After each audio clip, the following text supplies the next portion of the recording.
Hakika sarki ya tabbata da sarkin da ya halicci ni kenan da kuma wannan kyakkyawar halitta. Ke ma kin bambanta da sauran mata. Wanda hakan ya sa kuma kika cancanci in kira ke da fulawa mafi ƙayatuwa da soyayya a cikin al'umma.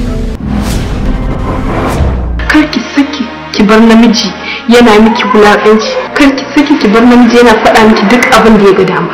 Bai ki san halin Yusuf ba.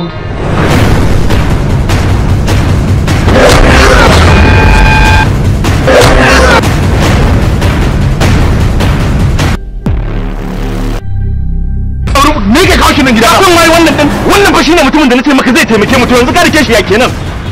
La, dalla ya kuri, dalla. Ba wani ya haƙura yanzu kai baka ta kunya ba? Na ji wallahi. A dakata. Ya haka?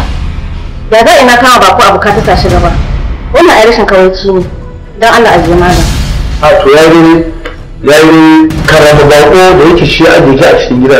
Ni na a jiki a cikin gida ni ba bakin komai nake ba. Ai kira ni. Yusuf, wannan irin abu ne ya zaba nuna abu kamar kananan yara. Produced by the Kannywood zealous and confident producer Alin Demand. Na daraja da kima yake da mutum da mutum. Darajar ta a cikin gidan mutunta na aure ba. Ina mutum ta yake aure da kima. Yake darajar gidanki da wani ƙatotan a waje. Kala da rashin wani wuri mutum da fara mutum ya wuri.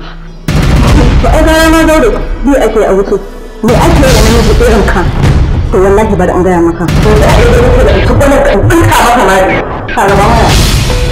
Ni ki shara mara. Ni zai mara. An bare ka. Ba na. The versatile director of the movie.